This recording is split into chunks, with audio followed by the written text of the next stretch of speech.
The author of the story, Yandex Zen Stories, is Tatiana Orlova, a passionate reader. Marina's family life with Vitaly had never been peaceful. The tall, handsome, fair-haired man drove many girls crazy. Marina feared that sooner or later her husband would succumb to temptation. Vera was invited to her best friend Galya's wedding as a bridesmaid. Vitaly, in turn, was the groom's best man. That meeting proved fateful for both of them. Vera was so captivated by Vitaly's beauty that she gazed at him without hesitation, unable to take her eyes off him. Vera had never liked the name Vitaly. She simply didn't like it, that's all. But now it seemed to her the most beautiful name, just like its owner. When the feast moved on to dancing, Vera immediately jumped up to the object of her attention. "Let's dance," she said, looking hopefully into his green eyes. "Actually, I'm here with my wife." The man hesitated and looked around. "Can't the best men at a wedding dance?" "I don't think there's anything wrong with that." Vera frowned, her pretty face. "Good," Vitaly smiled. He didn't want to offend the girl by refusing. The first touch in the dance. Vera felt like an electric shock. She had never experienced anything like it. Next to him, she felt so weak and defenseless. She wanted this dance to last forever. Then they danced another dance. Vera was counting on a third, but his disgruntled wife approached. "Vitaly, I think you've gotten carried away," she said. "Don't you want to ask your wife to dance?"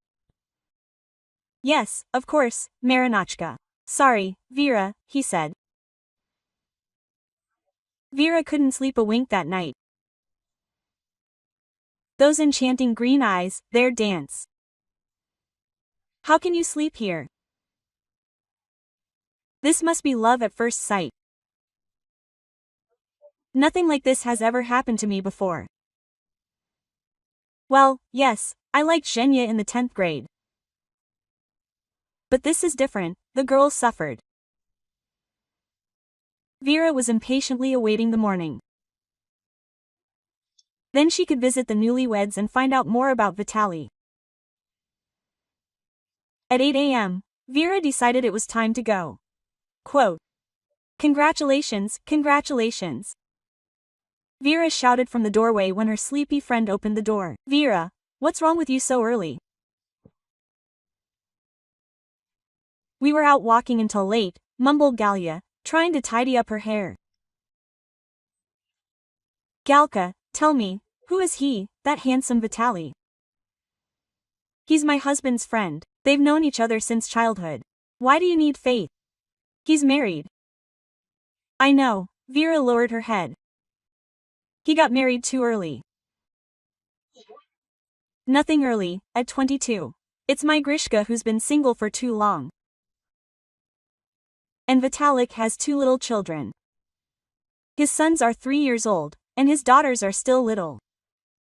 Such adorable little ones. Children are worse." Vera muttered under her breath. "Okay. And where does he work?" "At the factory with my husband." "What are you planning, my friend?" "I haven't planned anything, I'm just curious." "Okay, I wish you family happiness. Bye." Now Vera knew where the object of her adoration worked. What should she do?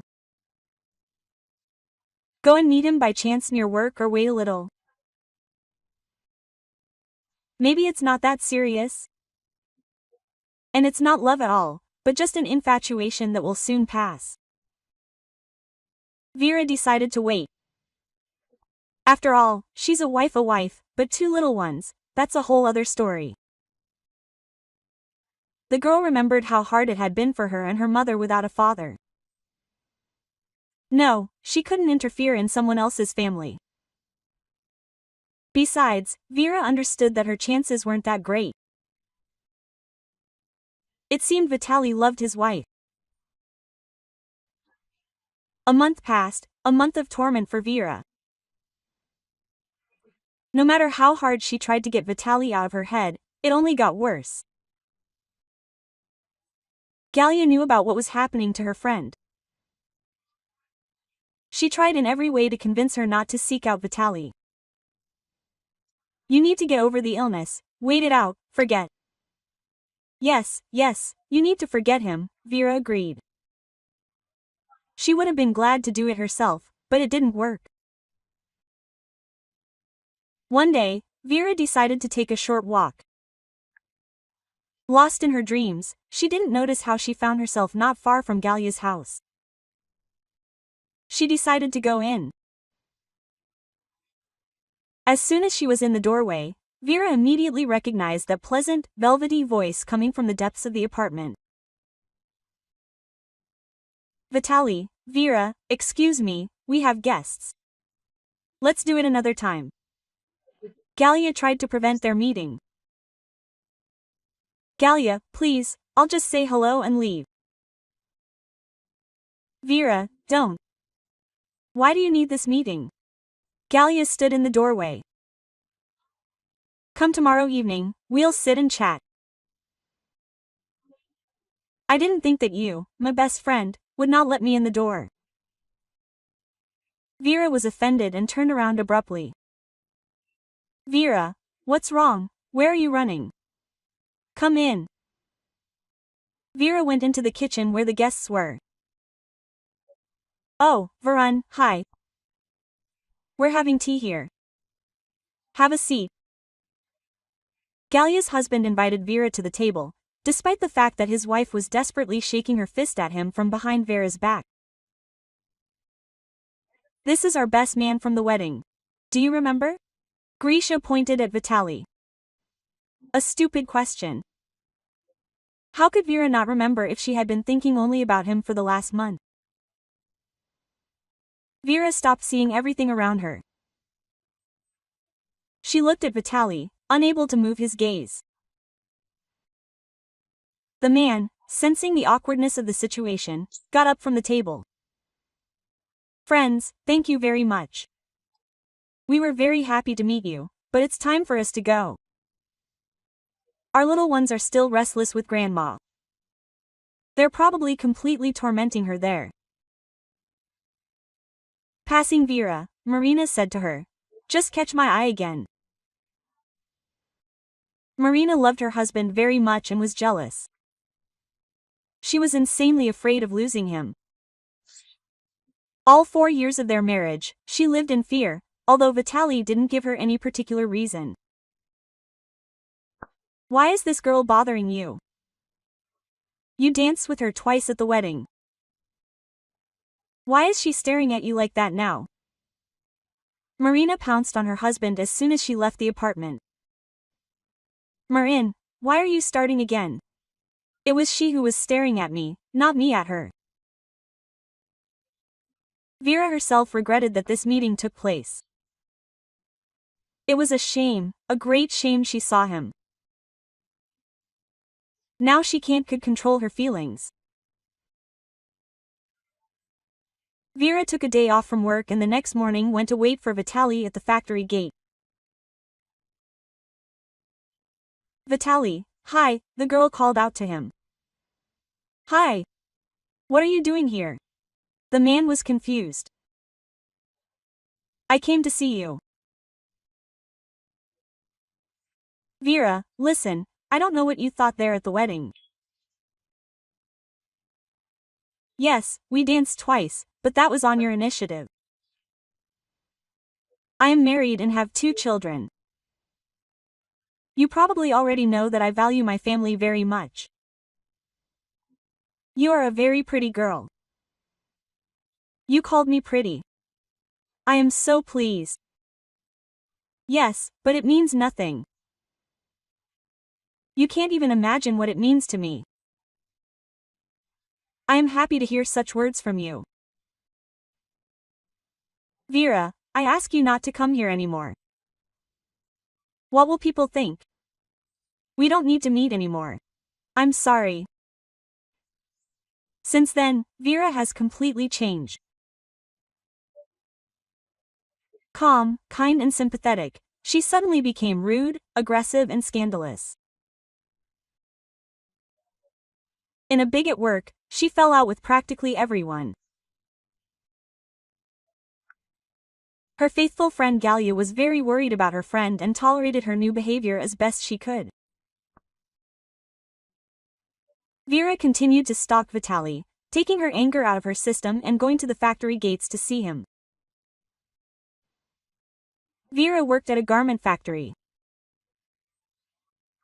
When she used up all her vacation and time off, she simply quit. Not seeing Vitaly was unbearable for her. She was simply obsessed with him. Moreover, Vera no longer approached him, observing from afar. Vitaly was very unhappy with the stalking, and even said rude things to her several times. He absolutely didn't want the factory workers to see him at the gates every day next to Vera. It was understandable. Gossip and backbiting would immediately start. Vera's mother was a rude woman. She never coddled or stood on ceremony with her daughter. Upon learning that Vera was out of work, she would firmly slap her back with a wet towel. But Vera's work she found one quickly. She got a job at the factory where Vitaly worked, though in a different department, in hazardous conditions. Quote, "You shouldn't have gone there," Galia worried. "You still have to have children. And I'll give birth to Vitalik," Vera insisted. "Vera, you need to move to another city. This is your chance. Vera, I'm afraid for you. Sometimes I think you're going crazy. I'm not going anywhere. I'll win him over. Do you hear me, Galia? He has a family, small children. Come to your senses, Vera. I can't live without him." The girl shook her head.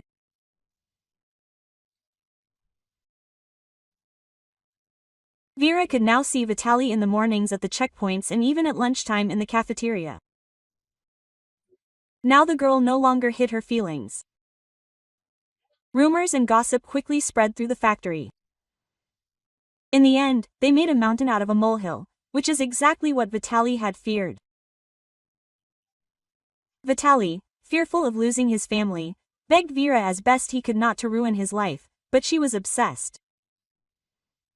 Mine or no one else's. 4 months had passed since Vera had started working at the factory. Rumors from the factory reached Vitaly's wife. Marina was terribly jealous. Scandals began to tear the family apart. Constant reproaches and accusations quickly escalated into mutual ones. This couldn't last. Family life was falling apart. One day, returning home from work, Vitaly found his wife drunk. He had never seen her like this before. Quote, "Marina, what are you celebrating? Is there a reason to drink?" he asked in the calmest possible tone. "There is a reason," his wife mumbled slurringly. "I filed for divorce and I'm taking the children." Quote, "Rejoice, Vital, soon you will be free. You will be able to marry your Verachka." Went on a spree? Well, he couldn't resist after all. "And I knew this would happen someday." What stupidity, Marina. I have no faith. How could you believe the gossip? I never gave you a reason. Always home on time, all the money goes to the family. I couldn't believe my luck when we got married. You are a fairy tale prince, and I am a simpleton. But all these years I lived like I was on a volcano. Marina, you need to sleep it off. We'll talk tomorrow. Get out, get back to your crazy woman. She got her way. Marina, I beg you, let's not do anything stupid. We've been acting like little children lately. We can still fix this. Fix it. You say, no, you can't glue a broken vase. Go away, I said. The most important thing is that you have somewhere to go. To Varachka. And now I'm leaving. Right now I'm going to go to Varachka. Vitaly was completely out of his mind. He was tired of his wife's jealousy. Marina, as promised, filed for divorce. Although Vitaly was deeply hurt by her suspicions of infidelity, he tried to save the family until the very end. But Marina didn't want to listen to anything.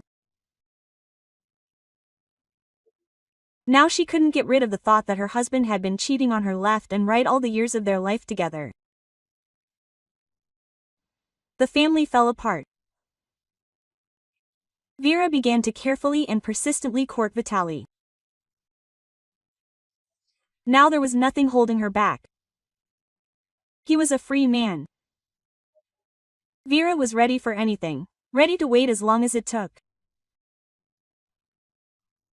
She understood that some time would be needed after the divorce.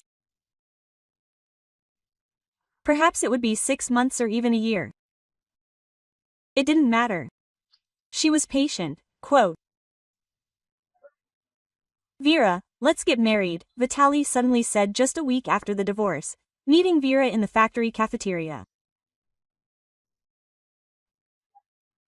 Vitaly still loved his, now ex-wife. Wife. Vera didn't interest him at all. He felt no sympathy for her. He did it to spite everyone. To spite Marina, who believed the stupid gossip, to spite those who spread these stupid gossip. Look. Yes, I am such a womanizer.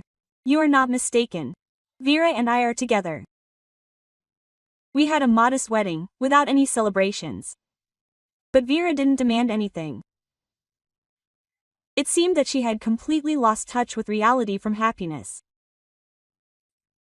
Vera couldn't get enough of her husband, she couldn't get enough of him. Her best friend Galia, on the one hand, was happy for her friend, on the other, she guessed why Vitaly had suddenly decided to marry Vera. After constant scandals with Marina, Vitaly suddenly found himself in an incredible atmosphere of peace. Vera poured out on him in literally everything. She blew the dust off him, never argued. A husband's desire is law. This attitude flattered Vitaly's vanity. He still didn't he loved her, but he felt quite comfortable with his new wife. Vitaly visited his children from his marriage to Marina every weekend. And every time he found Marina drunk. Vitaly even wanted to take the kids home with him, especially since Vera wasn't against it. She was ready to accept and raise Vitaly's children as her own. Anything, as long as her husband was happy. Marina's mother was categorically against her grandchildren being raised by a stepmother. She was ready to take on all the care of the children. Vitaly didn't argue with his former mother-in-law. Their grandmother took over raising the children. Vera gave birth to daughters close in age. When it was time to return from maternity leave, she quit her job at the factory and returned to the garment factory. The daughters grew up. They were 3 and 4 years old. It seemed that nothing could spoil Vera's universal happiness. She guessed that Vitaly didn't love her. But her love was more than enough for both of them. She was happy just because he was there. But Vitaly started drinking a little and staying late after work. He was drinking with men. Vera tried to push away her bad feelings. It wasn't the first time she'd followed Vitaly. She decided to check. What she saw was a real blow. Her adored husband was seeing his ex-wife. They were drinking with her. A few days later, the phone rang at the ambulance station. Quote, "I've taken a lot of different pills. My husband is cheating on me. I don't want to live anymore," a weak female voice whispered. No one answered the door for the ambulance crew that arrived. When they forced the door open, it was too late. Vera couldn't be saved. They also found a piece of rope on the door handle. Apparently, Vera had first tried to hang herself. Many friends and colleagues condemned Vera, gloating over her tragic end. Serves her right. She got what she deserved. There was no need to destroy the family. Happiness doesn't come from someone else's misfortune. Quote, "You'll build it," was heard from all sides. A few months after Vera's death, Vitaly moved in with Marina. He found it difficult to cope alone with the daughters Vera had left orphans. Marina, when Vitaly finally returned to her, was able to pull herself together and quit drinking completely. They began living as a large family. Marina took her son and daughter from her mother, and Vitaly brought the daughters from his marriage to Vera. Marina didn't abuse her stepdaughters, but she didn't give them much love either. Only Vitaly sank further and further to the bottom.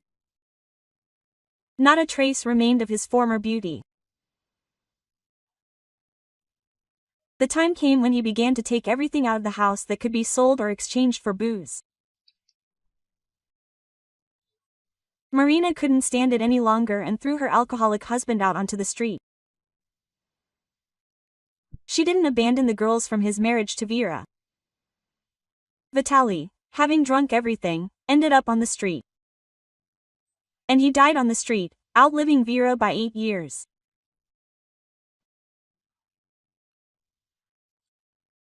Dear friends, if you like this story, subscribe to our channel, give it a like, and be sure to leave your thoughts in the comments.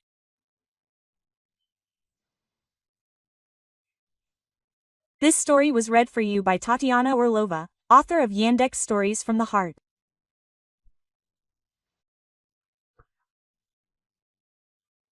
And I wish you all the best of health, a peaceful sky above your heads, and a good mood.